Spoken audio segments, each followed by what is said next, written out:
En estas prácticas hemos realizado tres montajes. Dos para comprobar que los bloques individuales nos funcionan y uno que sería la práctica montada como tal. Primero hemos probado a configurar un PLC como cliente, el cual tiene una IP de 192.168.48.2/24 con una máscara de subred muy clásica, 255.255.255.0, conectado a un switch al cual también está conectado nuestro PC. Nuestro PC tendrá que estar en la misma red que el PLC, pero sin chafar la IP de este mismo. Es decir, que no sea la 2. Ni la 12, porque la 12 la usaremos a posteriori. Misma máscara de subred y tenemos el ordenador configurado como servidor.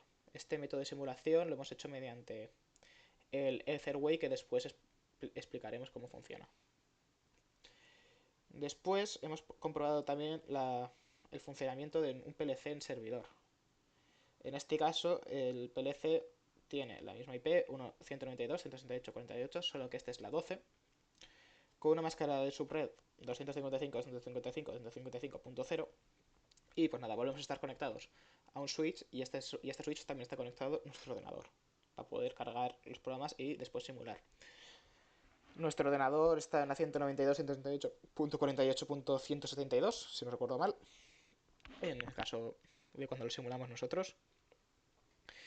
Y esta vez lo hemos simulado con el Multiway. El Multiway le hemos realizado una configuración de cliente para nuestro PC. Y ya lo que es el montaje, bien dicho, el montaje que nos han mandado es este, en el cual un PLC cliente y un PLC servidor se van a comunicar entre ellos para modificar las salidas del otro PLC.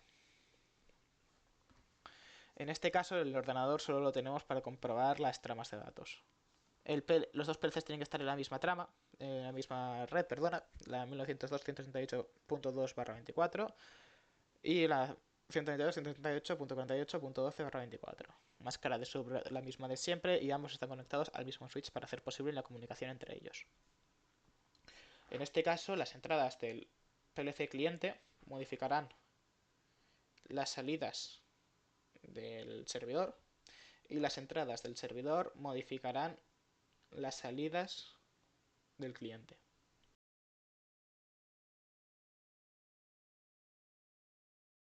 Antes de comunicar el cliente con el servidor, estaría bien asegurarse de que tanto el cliente comunica como el servidor comunica. Esto lo utilizaremos mediante el PC. En el PC tenemos dos programas que son el Etherway y el Multiway. El Multiway lo utilizaremos para comunicarnos con el servidor. No usamos el Etherway en este caso porque no funciona correctamente, pero con el cliente sí que funciona el Etherway. En este caso vamos a ver cómo comunicar el Multiway con el PLC servidor, que es el 12. En el servidor hemos creado un array de 10 entradas y en el Multiway le hemos hecho la solicitud, que es el número de solicitud es la 14, la LE, el protocolo ID será 0 y la longitud de 6.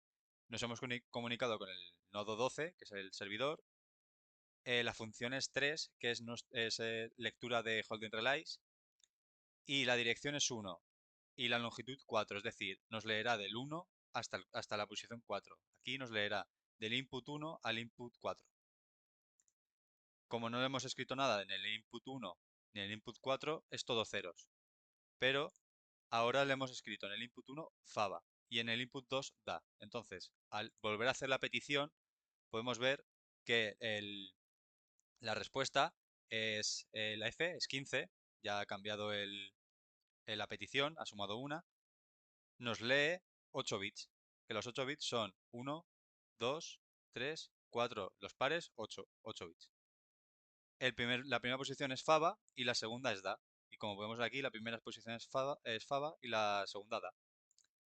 Lo hemos hecho con más posiciones. Aquí hemos completado 5 y hemos dado faba, da, café, ceba y da. Entonces, al hacer la petición, lo que sí que hemos cambiado es el número es la longitud. Ahora le pedimos del 1 al 5 y nos muestra por pantalla fabada, café y cebada. Como ya hemos visto que nos comunica bien el servidor, vamos a pasar al Etherway y vamos a ver cómo comunica el cliente con el Etherway. Esta es la comunicación Etherway. ¿Vale? Nosotros hemos abierto la aplicación Etherway que nos hemos instalado previamente de Lawless. Después es simplemente descomprimir el archivo. Y en este ejemplo nosotros estamos configurados como servidor. Y es el PLC es el cliente. Entonces, él nos manda una trama de datos en la cual nos dice que quiere leer. Pues simplemente, ¿vale? Nosotros aquí, que es el área que tenemos configurada para ello, le hemos introducido manualmente, es decir, desde la aplicación, un número en hexadecimal, el cual él traducirá después a binario. Importante recalcar que hay dos salidas, por ende, de aquí para adelante son unas y de aquí para atrás son otras. Cada dos son dos numeritos diferentes. Pues simplemente, ¿vale? Nosotros aquí, que es el área que tenemos configurada para ello, le hemos introducido manualmente, es decir, desde la aplicación, un número en hexadecimal, el cual él traducirá después a binario. Importante recalcar que hay dos salidas, por ende, de aquí para adelante son unas y de aquí para atrás son otras. Cada dos son dos numeritos diferentes. Cuando tú introduces aquí un número y respondes, se ve reflejada en la trama de datos, que se ve aquí 03FF a el PLC, bueno, en este caso, como el PLC tenía la IP2, pues el 2. Vale, entonces, esto lo que hará es que se nos iluminarán todos los LEDs. ¿Por qué? Porque en un lado son 8, es decir, 2FF al máximo, y en el otro lado solo hay dos bombillas, por ende, no, dos LEDs, perdona. Se puede ver aquí. Los 8, es decir, el FF y el 3. En esta parte del vídeo vamos a abrir un paréntesis, ya que como podemos ver, hemos escrito en la bobina 0 del holding register 3FF, pero a la hora de visualizar las salidas por las bombillas, este código no está ordenado en las salidas. Tenemos FF3. Esto es debido a lo siguiente, y es que a la hora de hacer el programa y conectarnos con Etherway, lo que añadimos al programa fue un swap. Intercambiamos el IB1, lo intercambiamos por el IB0 mediante el swap. Entonces, la primera posición del bit de mayor valor lo movimos al IB1 y la posición de menor valor lo movimos al IB0. Esta es la razón por la que en las salidas ahora estamos viendo el FF primero y el 3 después. Con la siguiente ejemplo que nos mostró el compañero sucede lo mismo.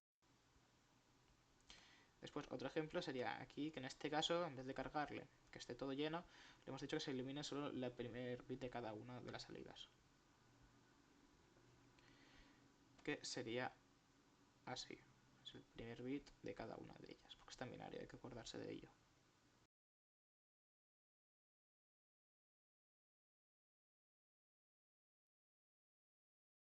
Comenzando con la programación en TIA-Portal, en esta parte del vídeo nos vamos a centralizar en el PLC2 que va a ser nuestro servidor. En este van a estar los bloques de cliente, los cuales van a ser dos. En este caso lo hemos hecho de una forma que hemos puesto dos bloques que son diferentes. Uno es el DB1 y otro es el DB9, por lo que vamos a tener que hacer dos comunicaciones. En este primer bloque lo que vamos a hacer es comunicarnos con el servidor para leer sus inputs.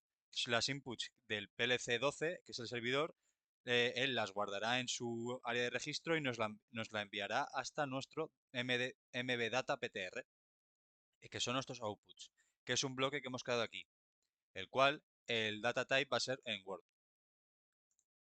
Este espacio, este puntero, lo vamos a arrastrar hasta las salidas del PLC, del PLC2, que es nuestro cliente. Entonces veremos reflejadas los inputs que daremos en el PLC12 hacia las salidas del PLC2.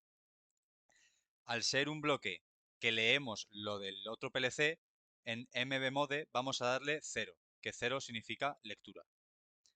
En data address queremos almacenar las inputs en el primer espacio de memoria. Entonces vamos a elegir el 40001. Este dato lo sacamos de esta zona. Le damos a F1, sacamos la ayuda. Dentro de la ayuda nos vamos a data address y aquí tenemos todos los modos. En el primer bloque, como va a ser de lectura, queremos el modo 03, que va a ser read 1 to 125 holding registers. Entonces vamos a coger el modo 0 y el 40001. Volviendo al TIA Portal, data address 40001, data length 1, que va a ser un byte, los outputs y la conexión. Que la conexión lo que vamos a hacer es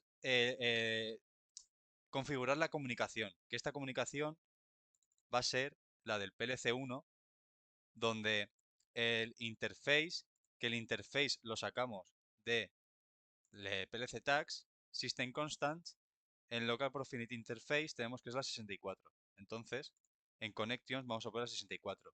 El ID, al ser la primera comunicación que vamos a hacer, va a ser el 1. En la otra, que es el PLC2, tenemos el 2. Así vamos a distinguir entre las comunicaciones, para que no se crucen. Connection type 11, activo en true, y el data address le vamos a decir la dirección del servidor, que en nuestro caso es el 192.168.48.12, y el puerto remoto el 502. Para el otro PLC, para no cruzar las comunicaciones, le hemos dado, por ejemplo, el 505. Una vez esto está claro, lo que le vamos a hacer es dar en cascada las comunicaciones. Es decir, una vez este bloque se realiza, el don de este nos va a conectar el siguiente. Entonces eso lo que conseguimos es no saturar el bus de comunicaciones. En el primer bloque, lo que hemos hecho ha sido traer las inputs a las outputs. Estas outputs las vamos a arrastrar hacia el QW0, que son las salidas del PLC2. En el segundo bloque, este bloque va a hacer de lectura. Es decir, queremos, de lectura no, perdón, de escritura. Queremos escribir las inputs del PLC2, que es nuestro cliente, a las salidas del servidor. Esto, de la misma forma anterior, en vez de ser 1, en EBMode vamos a poner, perdón, en vez de ser 0, que ha sido anterior, en EBMode va a ir el 1, que es escritura. El data address va a ser la posición, la zona, que va a ser el 40001, es la primera posición de la memoria, y el puntero va a ser inputs. Data length lo mismo, un byte. Y la conexión 2, como habíamos visto, tenemos que distinguir las comunicaciones, porque hemos hecho dos. Esta va a tener el ID2 y el puerto 505. Y de igual forma apuntamos hacia la IP del servidor. Estos datos los vamos a mover mediante el IW1, que tenemos el IW1 porque en nuestro PLC las inputs que teníamos cableadas son las del área CIO1. En el otro no, en el otro tenemos el área CIO0 cableado, por eso tenemos IW0 en el servidor. Pero aquí no, aquí tenemos el IW1 por eso. Se arrastran a las inputs y de las inputs nos las moverá hasta el puntero que nos lo llevará hasta el servidor. Este puntero lo tenemos aquí que va a ser como el de outputs, un Word.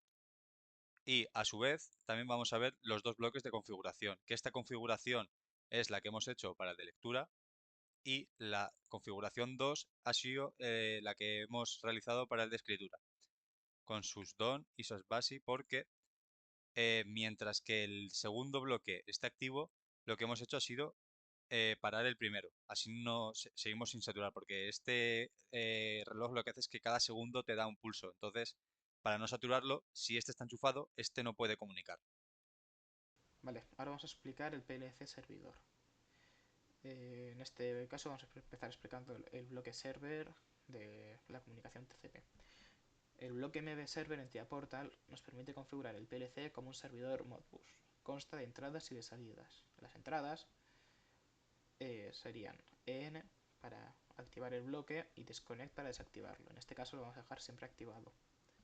Un MB Holding Register, que aquí se mencionan los registros holding de Modbus, que son los datos que los clientes Modbus pueden leer o escribir. Este bloque es lo que nos permite la transferencia de datos entre el cliente y servidor. Y después Connection, que Connection la tenemos configurada para que pueda recibir cualquier PLC de la trama pueda comunicarse con nosotros. Le hemos puesto en este caso un puerto 502 que para el siguiente, que como tenemos puestos dos servers, pues bueno, en uno de ellos será 502 y en el otro será el 505. El resto también hay que cambiar la ID para que no se chafen entre ellos, porque al fin y al cabo es el identificador del servidor. Entonces, si tenemos dos servidores, habrá que darle a uno un número y al otro otro, para que se puedan diferenciar. Y después tenemos las salidas, que en este caso no las hemos utilizado, pero siempre está bien saber para qué sirven. En o, bueno, aquí pone en o, pero bueno, significa, nos indicaría que la comunicación ha sido exitosa. Abajo, NDR nos indica si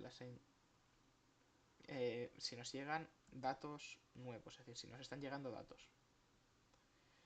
En DR se guardan los datos más recientes que ha recibido el Modbus. El error nos indicaría si ha habido un error en la comunicación y el status nos indicaría el código del estado del bloque o del error, en su dicho caso.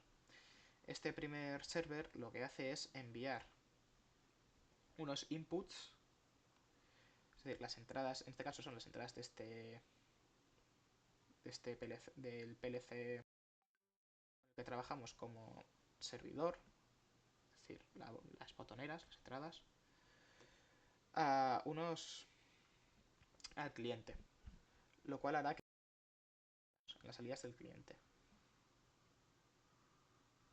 El segundo bloque es al contrario, este es para recibir datos, es decir, el cliente nos enviará datos al servidor y querrá escribir en él. Las entradas y las salidas son las mismas, solo que bueno, aquí lo hemos llamado outputs en vez de inputs. Y aquí recibimos un array en outputs.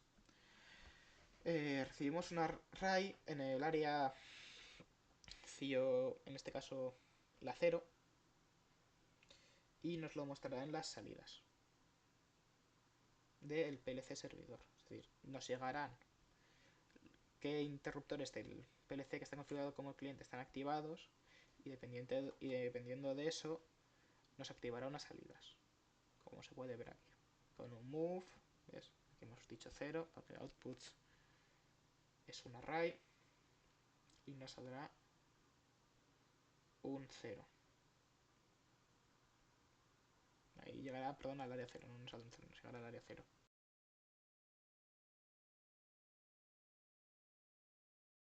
Para finalizar, vamos a ver el funcionamiento de la práctica, que como ya hemos comentado, las inputs de un lugar van a las salidas del otro y al revés también. Que esto es lo que realmente es lo más interesante de la práctica, y es que al haber realizado dos tipos de comunicaciones, una con el puerto 502 y otra con el puerto 505, independientemente de que un PLC sea servidor y otro PLC sea cliente, el funcionamiento al final es el mismo. Las inputs de uno van a las outputs del otro y viceversa.